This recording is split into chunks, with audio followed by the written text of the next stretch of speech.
Welcome to Real Estate in the Digital Age, or the REDA podcast. Real estate entrepreneurs Poole and Ryan Beckett bring you new content every week, reporting on market trends, industry innovations, cutting-edge real estate technology, and perspectives from the field. The future of real estate is here. Are you ready? Welcome, everyone, to Real Estate in the Digital Age, the REDA podcast. I am here with my good friend, as always, Ryan Poole, and today we're going to do it a little different. Today we don't have an interviewer, someone we're going to interview, because we're going to talk about real estate brokerages, the models, and where the future of it is. And the reason we didn't bring anyone on as an expert is Ryan Poole and I have done a lot of research in that. In addition to me being a broker and having a brokerage and you being in the business under some different brokerages and seeing a lot of different faces of the business.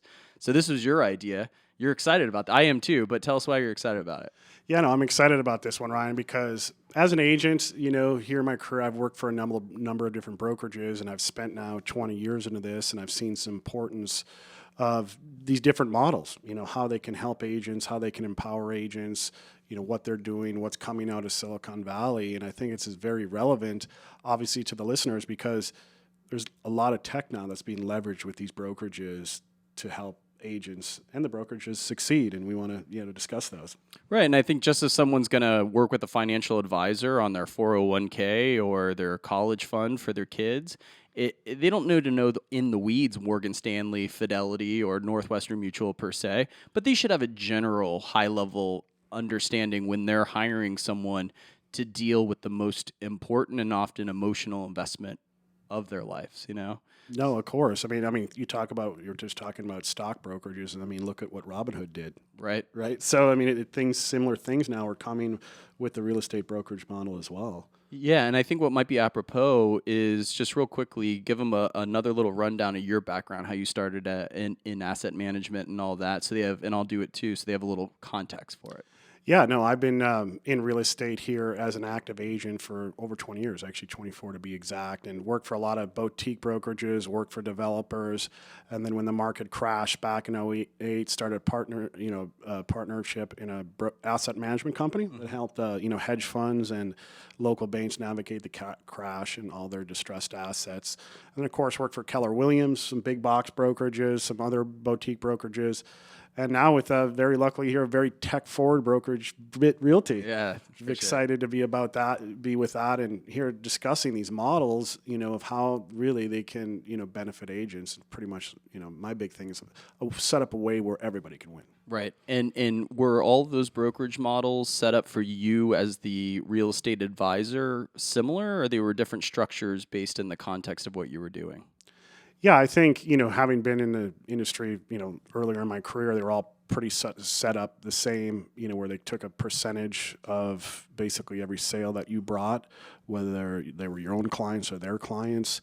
And yeah, you're just pretty much living. This is one thing that's kind of, I think needs to be a biggest disruption. I remember an old broker saying this is you're only good as your last sale. So you constantly had to make sales to be successful. And the cool thing is there's different options now out there. Right, fair enough. So to remind the audience, my background is I started in 2005. Started working in-house sales, new construction, a lot of equestrian clients in Wellington, Florida, again for the Palm Beach Polo Club. That dynamic was interesting. I had just started in the business. I had an amazing mentor, Don Langdon, that now runs Douglas Elliman here in Palm Beach County. And we were on a 50-50 split. And a lot of people think that's crazy. And what that means to the audience at home, 50% of what I did went to the house, right? And that's a lot of money. Yeah. I didn't have a draw. I only ate what I killed, as they say, and I was young. And when the real estate market was good, because remember, this is 2005. Yeah. It was good. It was really good. It was too good. Yeah. And then the bottom dropped out. We gave a 50% split, even though I'd say at the time in 2005, it was more normal to have a 70-80% type split. Because we had walk-ins, right? Our office was at the front gate of the Polo Club.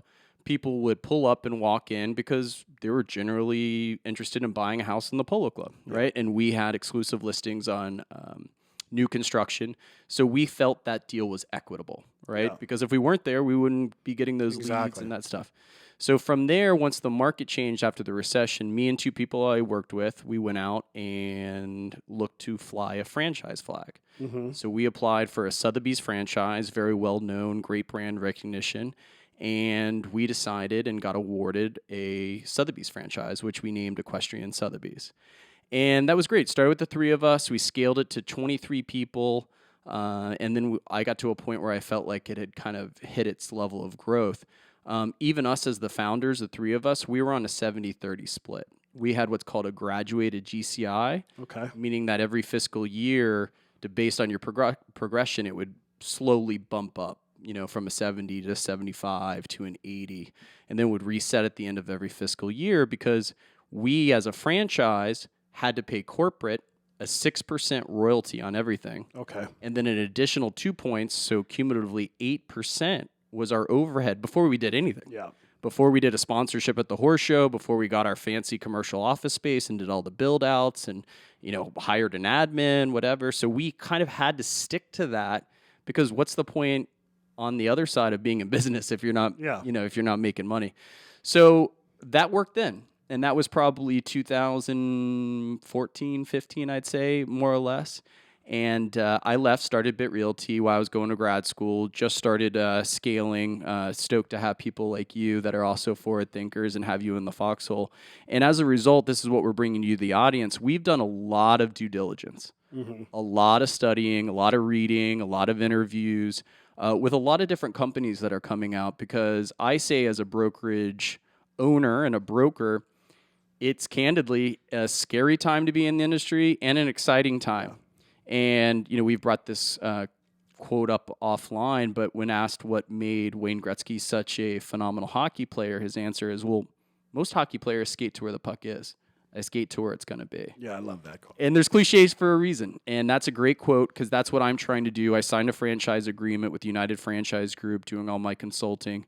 We're deep in the business planning and strategy stage. And I don't want to do something that's just going to be good and have an exit. I want to do something that's sustainable.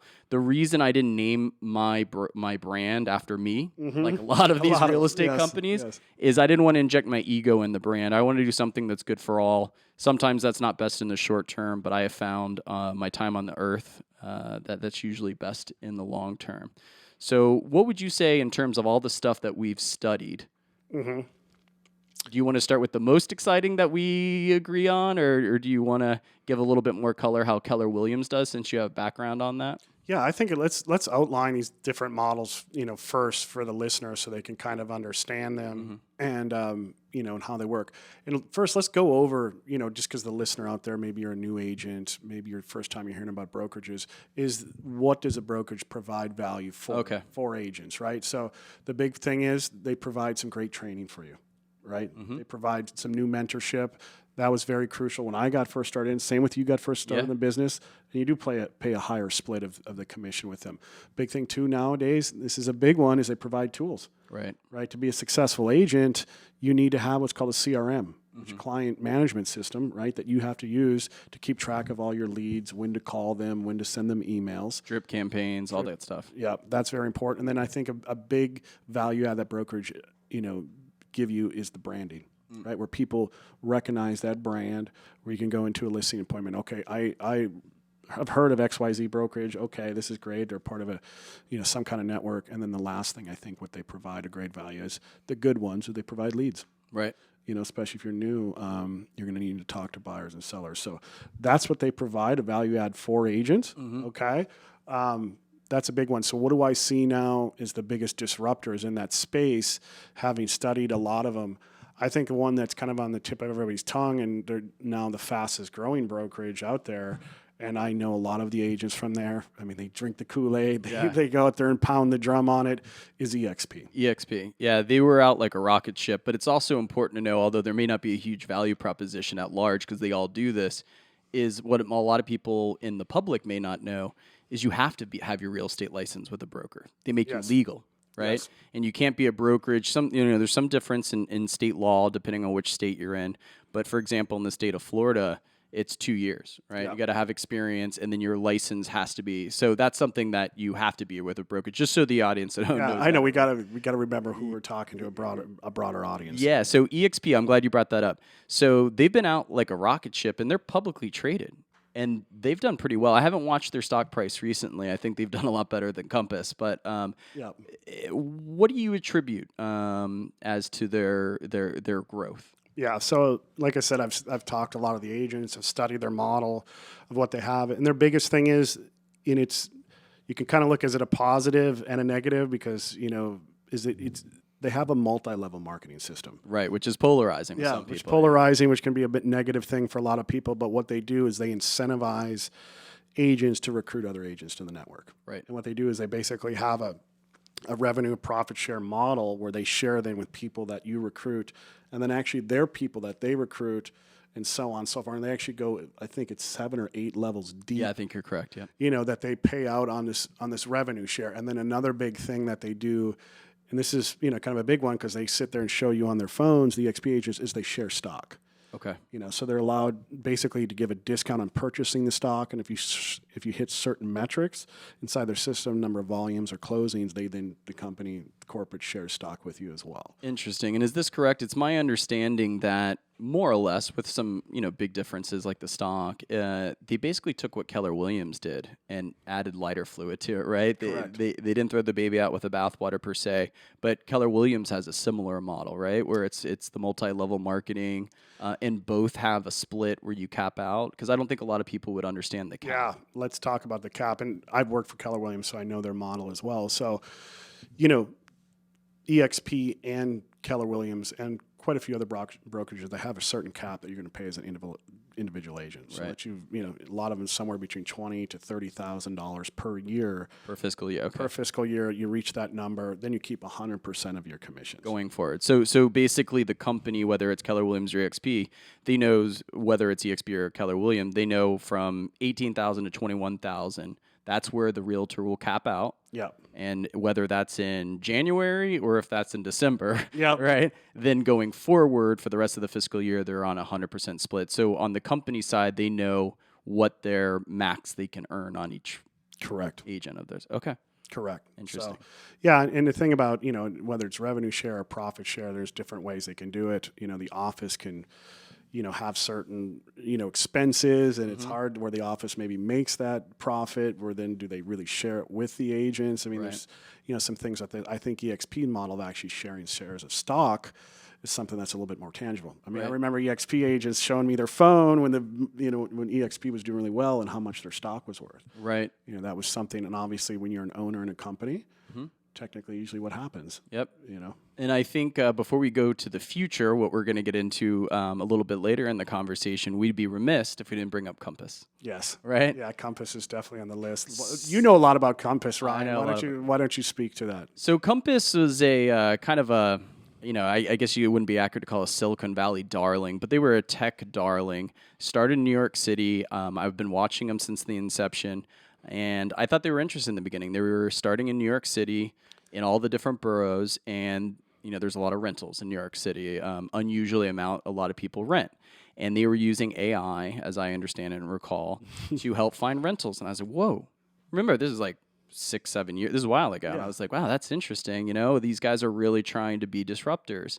And then I started going to these trade shows like The Real Deal, Inman, all these kind of things. And Robert Refkin, the CEO, to his credit, he'd be a phenomenal politician. Yeah.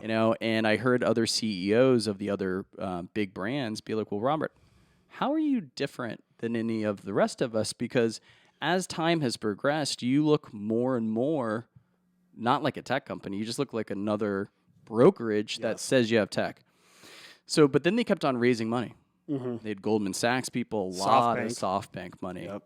And, I was like, wow, this is when they were private still. And I was like, they must have some stuff under the hood that is really wowing these people. And what they were doing is they were buying up market share, right? Almost like baseball players. They were giving big upfront signing bonuses, stock options, and, basically saying how much money they've raised, they're going to IPO. And that's where I got a little wary, quite frankly. And, like a lot of companies, their whole golden, North Star was the IPO, Yep. right? And they, to their credit, developed a ton of market share, even though, bought it. Yeah, I bought it. And I was like, wow. And I've told you this before, I almost shorted the stock before the IPO because I thought it was a little smoke and mirrors. I spoke to some of my good friends that work for that brand. I was like, man, you guys must have some great tech. He's like, yeah, we got a good CRM, a slick app, but I came from Douglas Elliman, and, it was hard for them to really highlight the difference. Yeah. Definitely a little better on the tech space, but nothing that blew their hair back. But bring your book of business over to us. That's right. Right? We're gonna get the cut. Yep. And that's pretty much. And it makes their numbers look good for Wall Street. Of course. Right? And they got their stock price downgraded right before the IPO, which is never a good sign to the market. And remember, this is during some of the best real estate market in the history of our country. I know, not just Florida, across the country and the world. So then they IPO'd, and now they're showing losses the first 2 quarters of this year. I think it was 300 and some million are their losses. They've done substantial layoffs. Their stock price is now worth less than what the investors put in. And I don't say that to dance on anyone's grave. I think the brand's cool. I think that the tech is cool. We're just talking about models that work and don't work, not only for the agents, but also the consumers. Because if you don't have a sustainable model, you're not going to have a good long-term relationship with the brand as a buyer and seller when you move to different markets. So that's Compass. Any parting thoughts of Compass? Well, yeah, I mean, it's almost like they had like this arbitrage, right? Similarly to like the WeWork, and same thing that happened to them. I mean, they're out there buying these brokerages and their future, revenue streams with their cut, and then at some point that has to shake out, right? Well, I'm being a little dramatic, but dare I say, for those people that know about the Fire Festival, the documentary, it was a little like that. It's a lot of pump. Yeah. But you got to bring the substance. And I'm not saying that they didn't. I don't think that it was to the level that was anticipated by agents and investors. At least that's what the market is saying at this moment in time. So it'll be interesting to watch them and see what they do. Because prima facie, as I understand it, their brokerage model is not that different. I mean, let's just talk about the other big one here in South Florida, New York, obviously, Douglas Elliman. Douglas Elliman, yeah. So, what do they do that's anything special over any other brokerage as well? So I should give this disclaimer. I think as far as traditional brokerages go, I tend to like Douglas Elliman. They're kind of, if it ain't broke, don't fix it. Yeah. They tend to be a little bit more conservative. As I understand it, the CEO I adore. I think Scott Durkin is a phenomenal guy. He was an understudy of Barbara Corcoran, Rand Corcoran. The brand is solid. The agents I work with in the field are usually very good. They're good. Their stock, But they just went public. So now they have to feed the beast. And their stock hasn't been perfect, but it's been a lot more resilient, and I believe that their open books, now that they're public, has been a lot better than Compass with a lot of headwinds in the market. But, they're generally on a 70, 80% split. They got processing fees and in different stuff. They have high overhead, though. They do a lot of sponsorships, a lot of new development. They got a great brand. Their brand was actually started in 1911, but what I understand to be the case is their former CEO, she had a big brokerage, I think under the flag of Prudential through New York City and Prudential, and since there was so much goodwill in Douglas Elliman, I think this was around the 90s, he bought the brand, brought it over, converted that. They saw that there was so much cross-pollination between the North markets and the South markets. They're like, man, Florida, we can't lose clientele to other brands. We need to put our flag in the ground. We need to have some continuity for all this demographic that we work with, because it's high end, so they're very mobile for the most part. And because they're the kind of company they are, I found this when I was at Sotheby's, it's hard to compete. Say I'm going up, it's one thing to have a listing of a house or a condo. It's another thing to go up and say, I'm going to list this high-rise tower, where when you have a major organization, whether it's Compass or Douglas Elliman is kind of the gold standard of it. So the listeners know they really do focus a lot on new construction projects. They do. And they have relationships with all these developers out of Boston, New York City, which are the ones, by and large, not always, but developing down here in Florida. And they can bring the whole weight of the whole organization. When I was a partner in a franchise, we had the checkbook of our localized franchise. Yeah. So, like I said, there's always pros and cons. So to people that. would so for the listener, Douglas Elliman would be like almost like China, right. you know, Yeah. in the sense that there's one entity. It's one entity, which comes with pros and cons, right? Like, for sure. All right, so should we go into the future now? Let's get into the two that we've studied a lot on, especially here because there's some big disruption right now coming out of Silicon Valley, right? Yep. Right, and there's two big brokerages out there. They're a little bit different, both different, but they're very exciting. The first one let's talk about is Side. Okay. Okay, and how that model works and what they're doing. What do you see there, with Side, and how do you feel that they're going to expand? Because the big thing for them, obviously, they have a metric, right? That they only work with what? Well, they only work with I think what's the metric? Like the top 2% of producers. Yeah. Yeah. And it's interesting. Going back to our conversation about the value proposition, I should give some color for everyone. Back even when I started in the business, in addition to making me legal, there was leads. There was an office to meet a client at. Back then, we didn't have e-sign prevalent like we have now, so I had to go to the office, have a fax machine, do all that stuff. But of course, with technology, which is the basis of our podcast, it has, in my opinion, being a broker and a brokerage, it's eroded that value proposition, right? Having walk-ins. Having walk-ins. And I think this is important context as we go into Side conversation, pun intended, is because now what Side's saying to people like me and you is they're saying, hey, we're going to be the engine in your car. I think this is the analogy. This is the analogy they use, yes. We're going to be the engine in your car. We're not going to be the brand forward. And we're going to provide what you mentioned at the top of the podcast. We're going to bring in the CRM. We're going to make you legal, marketing horsepower, branding, referral network. Well, with branding, they let you keep your own branding. Yes. Whether that's of some value to some people and sometimes it's not. So what they do is interesting. So with that 2% model, I think team leader caps out at 50,000, and then the team caps out at 35,000. So again, like Keller Williams and EXP, you cap out, and then the balance of the year. Did they have a subscription model too, or that was their main monetization thing? I can't remember. No, that was their main Radius has this subscription. Okay, model. Got it.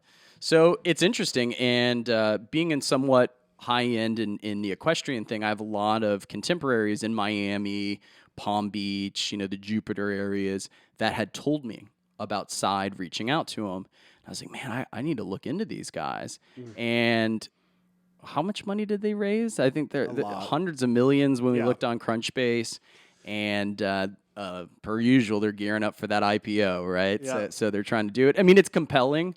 I think, candidly, I think what a lot of people may not understand, I think realtors and brokers, but maybe not the audience, the way that they're having is you're starting a DBA, so they're actually your broker, and the broker is who legally owns the listing. Yep. Gary Keller, I'm a big fan of as a speaker, as a coach, as a visionary in the industry. He thinks that the industry is going in two directions that are going to be the main points of real estate plays, and that's AI and data. So the big thing that I would have a problem with, candidly, going to a company like Side is you give up control and ownership of all of your data, right? Which is kind of how you started Real Trade, right? Yeah. Yeah, No, I mean, I think the individual agent or whoever you should own that and then have some. And they don't really do any kind of stock share or anything like that through Side. They're basically, they're big. I felt a big value prop is they handle all your branding, all your marketing for you. There's some education elements. They do have some education, but which in a sense I could see them, but I don't. The big disruptor too that I think now after studying both, the ones coming out is Radius. Let's speak about them. I really like Radius. I do like Radius too. Cool. It's a pretty cool model, and it's a way for my big thing is I love and I've tried to done my whole real estate career is win-win situations where everybody can win. I used to love selling real estate where I felt like the seller came across feeling good, the buyer came across feeling good. Yep. Both agents did. I hate it when one side feels like they got taken advantage of. Totally. Yeah. So Radius, let's talk about them, how they work, Ryan. go a little bit how they work with that subscription model and what they do. So I think they've kind of taken the best out of anything, and this is Ryan and I looking at them together and separately, and I think we've kind of come to this consensus together with our backgrounds under different brands and different models and studying it, getting and prepping for this podcast episode, is what they do is they say, okay, Ryan, you have Bit Realty, and we just want to make you more successful. And to that end, we're not going to take any of your commission. You can structure that with your team however you deem appropriate. Different areas of the country have different commission schedules that are more customary than others. So 100% commission. Yep. Okay. What we're going to do is we're also going to be the engine of the car. We're going to make you legal. Mm-hmm. We are going to provide education. We'll give you a slick app, marketing materials, all that good stuff. And where we make revenue is we have SaaS model. For people at home that don't know what that means subscription as a service. And I think it varies depending if you use all their tools or most of their tools, around $600, $650 per person. Yep. Which to people at home, that might sound expensive. But when you're giving $50,000 before you get a 100% split, or you're on a 70% split, if you're actually selling real estate, I can assure the audience at home you're giving away way more than that. If you're a producing realtor, $650 doesn't generally sound that expensive. Yeah. And one of the things, to your point about a win-win, they have a deflationary model, which for those people that don't know what that means at home, as adoption happens, the early adopters get the most reward, and then it slides as they build their network, right? Correct. And so looking at them now, I think they give 100 shares per agent that's signed on or that you bring on. Doesn't go multi-level marketing like Mary Kay. Well, no, it goes too deep. Goes too deep. Okay. Too deep. Yep. Too deep. Okay, so it does that, and you get 100 per person you bring into the network as compensation for that. And you do all your own branding, right? You do a DBA in your state. And for example, using Bit Realty again as an example, I would stay Bit Realty with you, with the team. We could scale through Florida. And franchise. Yeah, so we're looking at that too. That's super interesting. We didn't talk too much about franchising. Franchising has some pros and cons. Franchising, I'm looking at, I love it. It's licensing. You take what works, you filter it down to the community, and they can make the business however they want under the guardrails of quality control and a brand. And brand continuity, exactly. Right? So which I love that. I mean, there's a lot of great aspects of having that brand continuity. And you can scale really quickly. You don't have to be focused on an IPO or Wall Street or raising capital from SoftBank. You can actually democratize the ownership. Yep. And with franchises, you don't own anything of anyone's company. Yep. You're just getting a little cut that's adjusted based on the value proposition for the brand continuity, the referral network, the engine of the car, whatever that looks like. So Radius is interesting because it seems to take the good and throw out the bad, based on at least what we've seen. Would you agree? It is. It really is like the engine, almost like the cylinders. Right. You know what I mean? It's almost like the cylinders of the car that they're building, and it's great that they're actually sharing then with the network, whether you're with Bit Realty or any other brokerage, that value of those cylinders, which actually is powering the whole car for referring other people to the network, and they can keep their own brand. Yeah, they don't have to go. If they want to go under a different brand, they can. Right. So, it's pretty cool. They have a pretty slick app. Where they, this is a big. Let's talk about a couple of revenue streams that they have outside because they're a subscription-based model. They have different ones. They have a referral network. Yeah, that's interesting. Why don't you tell the audience about that? That's interesting. Yeah, so basically through their app, there's a lot of Radius agents across the country and non-Radius agents. And basically, if you refer your buyers through the Radius network, it's a 35% referral fee. The referring agent gets 25% and Radius keeps 10%. Yeah. Which is great. And all the paperwork's handled by Radius.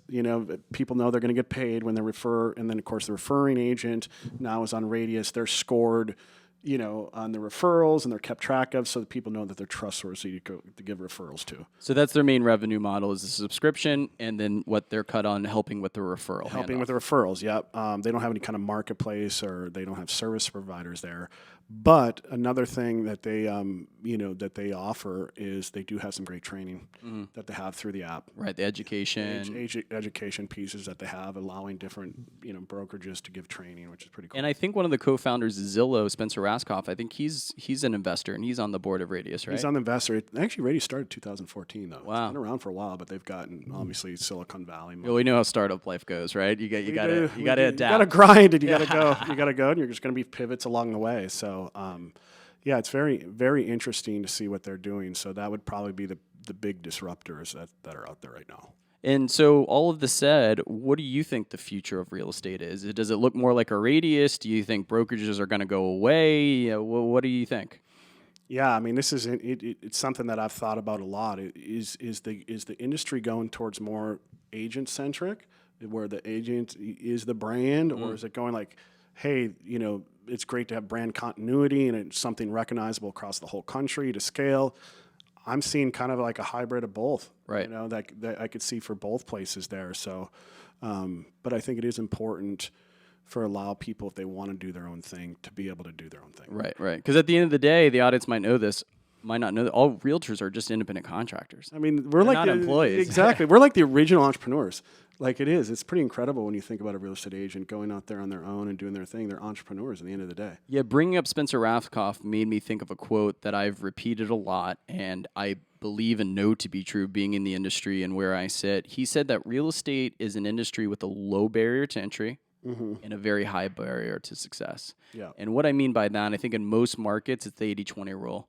20% of the realtors are making 80% of the money, and I would make a case that in highly specialized markets like Manhattan, Palm Beach Island, an equestrian niche, a ski niche, whatever the case may be, it's the 90-10 rule. Yeah. 10% of the realtors are making 90% of the money. And it's interesting because I have, when the real estate market's good, you see a bunch of people getting their real estate license, right?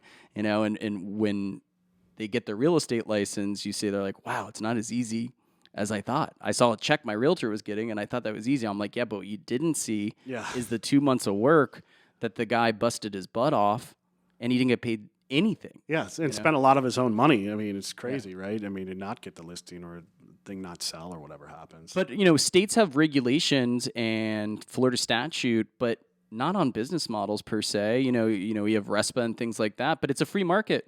Yeah. If an agent, if the market said, hey, this will work on a 1% commission or this whatever, then entrepreneurs and companies would shift to that, right? So it depends. I mean, you're seeing it now. We didn't talk about this, but, we're talking about business models, but there's flat fee brokers, Ryan, that are out there that, that just charge a flat fee per transaction, and that's it. It's just a small flat fee. So, there's a lot of different options. I think the important thing is here, as you said, is let the market dictate. Right? The market now is dictating what value propositions that the brokers have and what they're giving to the agents and what the industry wants. Yeah. Well, what I'd love to do is invite the audience, whether you're a buyer, a seller, a realtor, a broker, you're interested in investing in companies that are in the real estate space, is give us your opinion. Whether it's on social media, any of our podcast channels. Is there a model that we didn't bring up that you would like us to talk about or look into? We'll do another podcast because we did this because we had a lot of people asking us about this, and there seems to be a lot of movement in the industry on this, and more velocity than I've seen in 18 years in the industry. 100%. I mean, literally, like when the last couple of years, have you seen this kind of movement and this kind of disruption? And tech's leading it. Tech's definitely leading that. I mean, the way that these companies can, like I said, share stock, the way that they provide their CRMs, their referral network, all these different things, it's all tech related, right? That they're going forward with that. So I think before we land this plane, I think it'd be good. We talked about brokerages, brokers, real estate agents. We touched a little buyers and sellers, but how do you think this affects buyers and sellers, these different models? Should they not care? Does it move the needle or not move the needle for them? Like, how do you think that a buyer or seller should care or not care about this? Yeah. So if I'm a buyer or seller listening to this, this might be, very confusing to them because they had no, like I said, no, history of it. But I think at the end of the day, it really comes down to that individual relationship that you have with that agent, right? Is that the person that's going to be answering the phone, answering those sales calls, doing those open houses, giving those showings, right? It's not usually the broker, doing that. It's the agent. So I think that would be one, but obviously having a network that can help sell your property quicker and leveraging some kind of tech to do that, Right.